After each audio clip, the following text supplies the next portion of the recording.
I was in the sheriff's department in Miami County as a deputy.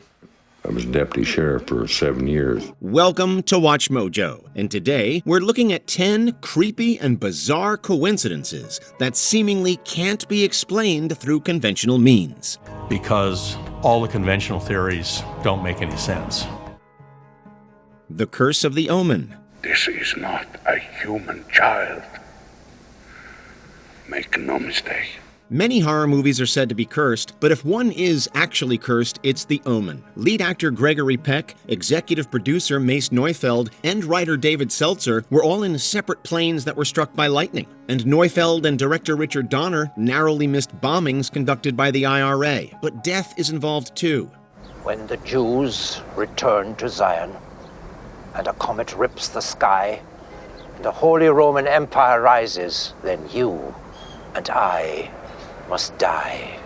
Peck's son took his own life shortly before filming began. An animal trainer was mauled to death by a tiger just one day after filming the safari scene. And maybe freakiest of all, special effects artist John Richardson was in a car crash with his assistant Liz Moore, and Moore died in the same gruesome manner as Keith, an effect that Richardson created for the film. So? Well, I just think it's a little unusual. Left-handed presidents. So what's left on this President's Day, or rather we should say, what's not left? One of the more peculiar attributes of modern presidents has been a pronounced tendency to be left-handed. There are a weird amount of left-handed presidents. It's generally believed that 1 in 10 people are left-handed. This lines up with the rate of American presidents. Of the 45 chiefs, 7 were left-handed, for a rate of 15%. But it gets weird. There have been 14 presidents since the end of World War II, and 6 have been left-handed, for a staggering rate of 43%. So, again, I want to thank everybody here who's done outstanding work, and I'm now going to use all these pens to sign it. I'm always happy when we pass bills. Psychologists and biologists have tried explaining this phenomenon, but no one has a true answer. The leading theory is that left-handed people are right hemisphere dominant, meaning they are more prone to creativity, holistic thinking, and emotional processing. In other words, traits typically associated with leadership. Still doesn't explain the prevalence since World War II, though. Is left-handed. No one knows why lefties are so good at grabbing the Oval Office. The miraculous recovery of the Endurance. After about 2 weeks of searching in very difficult conditions, they found the wreck, the word endurance, as fitting a name as ever, still clearly visible on her stern.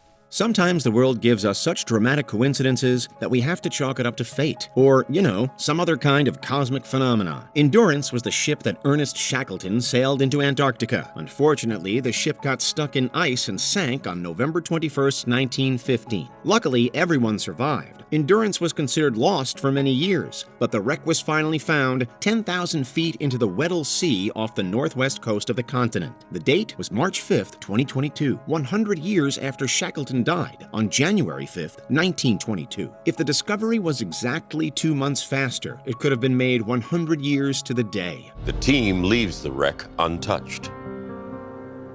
Endurance remains in its final resting place, a chilling monument to the singular courage of Ernest Shackleton and his men. Abraham Lincoln and John F. Kennedy. You see, there it is, even in that 2,000-year-old book of mechanical law. It is a self-evident truth that things which are equal to the same thing are equal to each other. Both Abraham Lincoln and John F. Kennedy were elected to Congress exactly 100 years apart, 1846 and 1946. Both became president exactly 14 years later, in 1861 and 1961. Both were heavily involved in civil rights, with the Emancipation Proclamation and the Civil Rights Act of 1964. 2 years ago, I proclaimed these people emancipated, then, thenceforward, and forever free. Both were assassinated on a Friday, and in the exact same manner, with a shot to the back of the head. Both were succeeded by a Southern man named Johnson, with Andrew Johnson from North Carolina and Lyndon B. Johnson from Texas. And both of these Johnsons were born exactly 100 years apart, in 1808 and 1908. Something funky is going on with the timeline here, because that is an awful lot of coincidences. Someone once told me time is a flat circle. of everything we've ever done or will do, we're going to do over and over and over again. John Adams and Thomas Jefferson. That these colonies are, and of a right ought to be, free and independent states. Some more creepy presidential coincidences occur between John Adams and Thomas Jefferson. Both men were instrumental in drafting and signing the Declaration of Independence in 1776, and both later became president, with Adams as the second and Jefferson as the third. Their friendship later soured due to political differences, but they reconciled before their deaths on July 4th, 1826.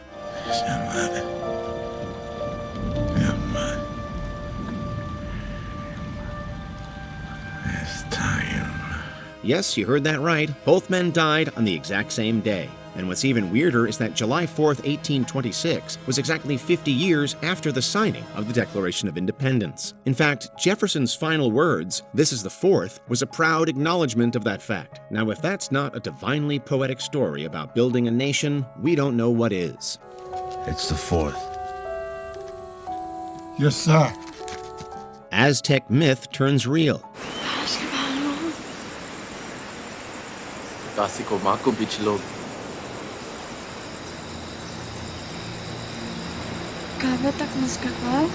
Quetzalcoatl is a prominent Mesoamerican deity, a god associated with art, learning, and knowledge. There was a widespread belief in Aztec culture that Quetzalcoatl had been exiled and would one day return from the east to reclaim his land. According to some interpretations of Aztec calendars, the year 1 Reed was associated with Quetzalcoatl's return, and in 1519, the Spanish conquistador Hernán Cortez arrived in South America. As you can probably guess, 1519 was a 1 Reed year in the Aztec calendar. And just as the legend predicted, Cortez arrived from the east. Unfortunately, the prophecy also turned real, and the land was ravaged. Cortez brought with him disease, death, and destruction, resulting in the fall of the Aztec Empire.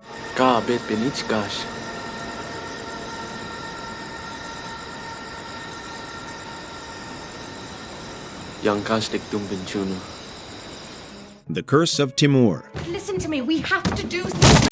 Once this creature has been reborn, its curse is going to spread until the whole of the earth is destroyed. Yeah? And is that my problem? Well, it is everybody's problem. Tamerlane, or Timour, was a 14th century Turco-Mongol conqueror, and his tomb in modern-day Uzbekistan is said to contain a terrible curse. In June of 1941, Soviet anthropologists opened the tomb on the orders of Joseph Stalin. In doing so, they defied some local protectors who claimed the tomb was cursed and that opening it would bring destruction. No!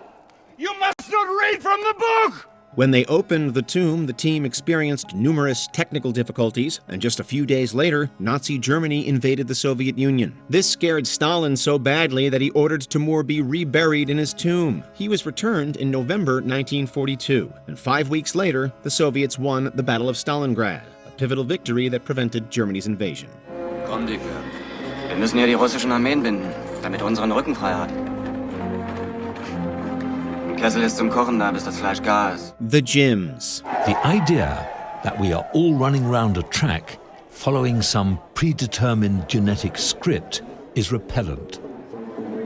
But some twin stories really make you wonder. The story of the Jim twins is a fascinating tale of coincidence that has been studied by psychologists. That's how creepy it is. So, identical twins Jim Lewis and Jim Springer were separated at birth and didn't meet until they were 39 years old. That man's an imposter. That man is the imposter. There can't be two Spider-Men. When they did, they found that both had childhood dogs named Toy. Both had been married twice, first to women named Linda and then to women named Betty. Both had a son, and both sons were named James Allen. Both were heavy smokers, drove the same Chevrolet, worked in security, and vacationed at the same Florida beach. The story greatly influenced studies of nature versus nurture and genetics, but we're chalking this one up to a glitch in the Matrix. What is it? A déjà vu is usually a glitch in the Matrix. It happens when they change something. Shanti Devi. Do you believe in reincarnation? Oh, no, can I? I'll show you a good book that I'm reading.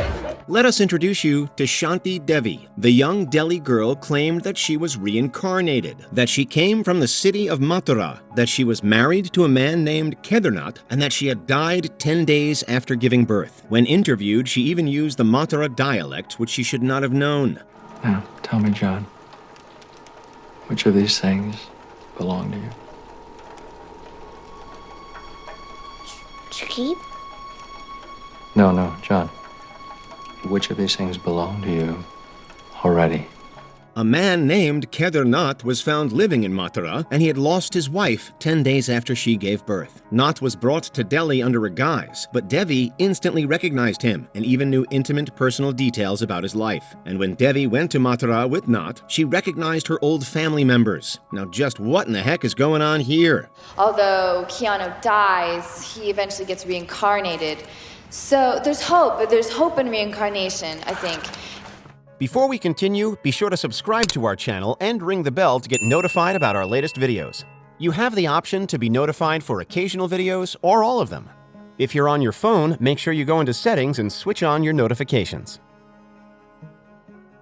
A cosmic coincidence. And we just happen to be in the right place at the right time. And by that, we mean it in a cosmic sense. In fact, the American Astronomical Society calls our eclipses a cosmic coincidence.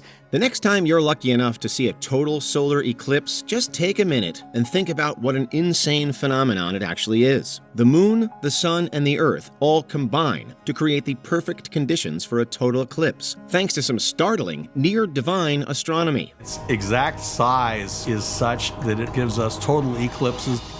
Its disk exactly covers the sun.